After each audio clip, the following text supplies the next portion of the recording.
Hey everyone, welcome back. I have a guest that I'm going to interview today, special guest. Actually, she works for me, and Christy is here. Hi, Christy. Hi. Hey, listen, the reason I'm bringing you up is because you had, or you may still have, diabetes type 1. And I want to know a little bit about your Yes. story.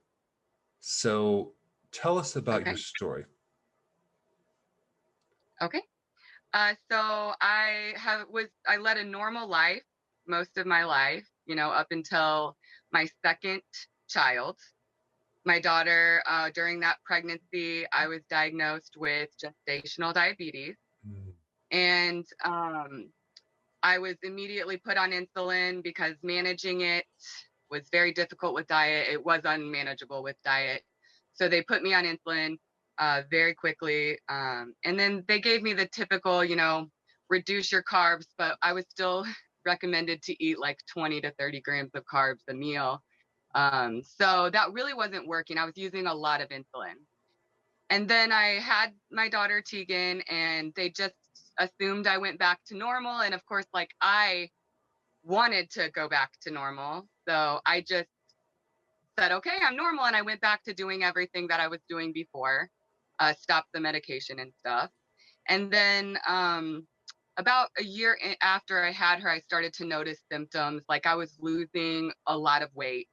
I wasn't really like watching my diet either. So that didn't really make sense for me. And I was very tired. I was urinating frequently.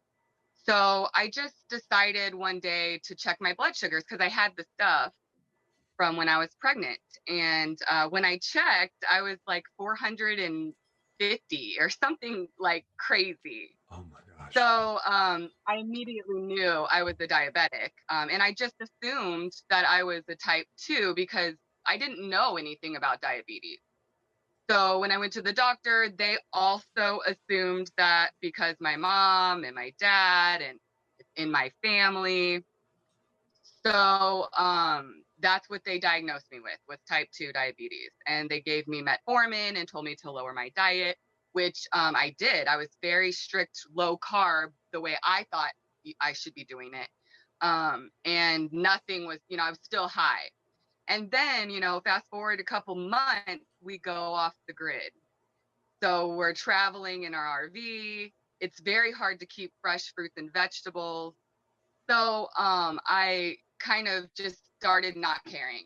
I was like, well, my mom and my grandma are still alive. So who cares? I didn't really think. So I just stopped managing it basically. I would every once in a while check my blood sugars and I was high, and I would treat it with some insulin. It was just a very dangerous, you know, thing that I was doing.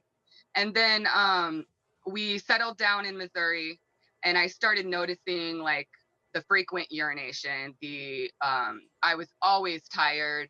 I was also starting to not be able to feel my feet and my hands, my tongue. I was having spots in my eyes. So I realized it was really important to get serious about it. And I started doing some research. And I found keto as a way to reverse the type 2. So I thought about it, but I didn't do it, and then I went to the doctor. They said your A1C is 10 and a half. You need to start using insulin. And that's when I left that appointment. I was like, I knew insulin makes you gain weight. And that's always been something I've been concerned about. So at that point, I said, I'm going to do something different. And I So, found like so, Dr. so Fung. your A1C was 10 point something? Okay. Yes, yes, Okay. sorry. Because normally that My should be like A1C 5 was point. Yeah. Okay. right, right. Got It it. was very, Okay. very high. And that's when they were like, you've got to do mealtime insulin and all of this. And I was like, no, no, I'm too young. I don't want to do that. So I started to do the healthy keto and doing more research. I found doctors like Dr. Berg, and then Dr. Fung on the type 2, and how if you change what you're eating and intermittent fast, you can reduce that. So I was super excited. I was ready to do it. My husband got on board with me. And then I stopped doing the insulin because I thought I checked with my doctor. They said, you are definitely a type 2, so go ahead and give it a try. So I did that. And then I also cheated a little bit. So I got really into ketosis. And then I went and saw some friends in St. Louis and started to, for that one meal, I just went overboard. So I was like in the 500s after that meal. And I never came back down. And I ended up going into DKA because I was in St. Louis without my insulin. And DKA? Oh, is diabetic ketoacidosis. Yeah. So that's a Yeah. situation where you have this very, very high blood sugar and very low insulin because you're not taking it, and your pH becomes very acidic. It could be very dangerous. And that never occurs unless you have type 1 or it's just not, you're not controlling your blood sugars. But go ahead. Right. Right. And I did end up, I went to the emergency room because I went a few days thinking I had the flu. And then I got to the point where I was unable to breathe. And that's when I went to the emergency room. And they, in the hospital, they put me in the ICU. And in the hospital, they were trying to give me insulin. And I was like, no, I don't want that stuff. Like, I don't need it. I'm a type 2. And they were like looking at me. I'm 91 pounds. And they're like, no, like your blood sugars are way too high for you being in a fasting state. You need insulin. And they came and they told me you're a type 1 diabetic. We're going to do all the tests to confirm that, but that's our belief. So that was like a really hard thing to process. And then when I left the hospital, I still knew I was going to do low carb because I didn't want to be doing a lot of insulin. And so that's just what I've been doing. So within 6 months, my A1C went from 10.5 to 6.3. And then by the year, I was at 5.5. And I think when I'm going to go in February again, I'll probably be a little higher because like some things have happened, stress. I did like fall off a little bit and I allow things in, sometimes when I shouldn't. So I do think my A1C is probably closer to 6 now. But I'm jumping back in. Things have settled down with the stress. Actually, the stress is my mom. She's a type 2, but we think maybe she might be a type 1, but but she's a type 2 and not managing her blood sugar. So she actually was found unconscious in a coma, and she was in that state for quite some time. So that really, like at that moment, stressed me out, and I did some cheating.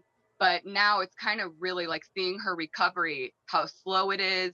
She's needing a lot of assistance, a lot of therapy, and she needs people to care for her. She's stuck in the hospital where they're not managing her diabetes well at all, which is making it worse. And it just reminded me like why I'm doing what I'm doing. I don't want to do that to my family. I don't want to do that to myself. So when I'm doing low carb, I get to use such little amounts of insulin that concern is really not present. If I do go low, it's very easily corrected. So that's kind of my story and why I'm doing it. I started an Instagram page, and then just finding this job because nobody wants to hear you talk about keto, but I get to do it all day long. So I just feel so blessed because that's the other part. My kidneys were failing and they wanted to put me on medication. And I knew based on like the videos I'd watched from you, making sure I have plenty of potassium in my diet, that I would be able to protect my kidneys and reverse it. And now my kidney function is completely normal. Wow. So I'm happy with this, and I don't ever plan on doing anything different. That is so awesome. So what Christie does, she's actually one of my keto consultants. So she helps people on the phone, she answers questions, and you have a lot of personal experience. So that is so valuable. Question I have, a couple questions. Number one, when you were pregnant, did you just have regular carbo meals? What did you eat while you're pregnant? What triggered this whole In thing? the beginning, in the beginning, I was just eating normal. And what was But that? then like carbo food. I mean, fast food. I wasn't a big cooker. And I was very tired with that pregnancy. So, and I think that might have been because also I got diagnosed during that pregnancy with hypothyroidism or the Hashimoto's. So I was really tired, and then I got really sick too. So I was very lazy. It was frozen pizzas, Taco Bell, fast food. It was not healthy at all. But then when they told me about the diabetes, I did try very hard. But I was doing things like toast and peanut butter, thinking that was good for me, and it wasn't. Wow. This is why it's so I'm so interested in creating more videos on what to eat while you're pregnant, because so many women, they don't think it's a big deal, but oh my gosh, it can be a huge deal. Not just for yourself, but you're carrying a baby. Yes. Um, so so presently right now, um, you still have to take insulin, but you're not taking as much to control things. Oh my gosh, it's so real. Yes. I mean, I do. And when I'm really getting into it and I'm adding workouts, I get down to, I mean, total, and this is long lasting and mealtime insulin, I'm doing like at max 6 units a day. Wow. So that's like so little. Yeah. And when you think about all the money that you're saving, and you're also saving yourself from further health complications, because industrial sized doses of insulin are not good for our bodies, whether you're a type 1 or not. We may need it, but we don't need that much. So Right, and so this is another good point I want to mention is the complications of high blood glucose are kind of similar to the complications of high levels of insulin. So, and the more carbs you have, the more insulin you have to take. So why even go that direction? Because the high insulin is going to create some problems too. And and also, where is the carbs going when you take insulin? Are they just evaporating? No, they're actually being shoved in different places in your body and converted to different things. Um, what would you say that a normal type 1 diabetic, how much insulin are they taking per day? Do you have any idea? So I would, yeah, because I follow some people on Instagram, and I mean, and just going from what I was taking before I changed my diet, and then even currently, if I do have a piece of pizza, I have to take 20 units of mealtime insulin, and that still doesn't cover it, or it is too much, and then I have a low. That's scary. So I would say like they would be doing 50 plus units a day, and it probably just increases over time because the insulin resistance is taking place. Wow. And then it's funny because my one of my the nutritionist at my doctor's office, I was like, well, my A1C is 5.5, because she was trying to you know, fix my diet. And I was like, I got it. I know what to eat. And as I was like, my A1C is 5.5. And she was like, oh, well, that will probably creep up over time because your pancreas is going to stop working even more. And I'm like, no, it's pretty much done working. Like Oh, this wow. is, if it goes up, it's because of my diet. And I know I'm ready for it. I'm going to be disappointed in myself, but I know it's gone up a little bit because of that period of time. And I just want to add, the reason not cheating is so important is not just that, like, okay, yes, in a moment my blood sugar was 300. It was hard to undo that cheat. I did it in one moment thinking, oh, I'm just going to eat whatever I want right now because I'm so stressed. And then I wanted to do it the next day. And then I wanted to do it the next day. And it's so hard to break that. So it's like, once you get that momentum, I was at 5.5. Like, I don't think I'll go back again, regardless of my stress, because it's not worth it. Like, it just takes so long. And like you said, the sugar doesn't just evaporate, it gets put places. And it takes me like a week to see that completely out of my body. Even when I'm eating healthy, my blood sugars are higher because I'm getting rid of all the sugar that I ate, that it Right. stuffed in my liver. And so, yeah. That's why I always tell people that it's actually good to go off the program just to experience this, because that way you can actually have judgment. So it's no one's like telling you you have to do this, but you know how your body works. If I actually go off the program, it's not going to be off for a couple hours. You're talking about days, Yeah. just a little bit. And this is also for the average person that's trying to lose weight. So Right. I think for me, I was a junk food junkie in my 20s. I'm 30 now, so that good. No, I was kidding. So what happened is I was so bad, but it took me years to change my ways because I had to keep experiencing this painful side effects and consequences till finally says, okay, that's it. I'm going to actually have discipline now. But I think some people, you know, they have to learn on their own, and then they have this shift of like, you know what? Okay, I'm going to do it now for real. So, and you Yeah. can't really tell Yeah. people. They have to. You can encourage them, but they have to kind of go through this thing. I'm like, okay, go off the program, see how you do. And they're like, Exactly. why is it Exactly. taking so long to get back on track? Well, yeah, It's an fascinating. addiction. It Yeah, really is an addiction. And it like pops in your head, you know, like you have it one day and the next day now you're like, ooh, I want that again.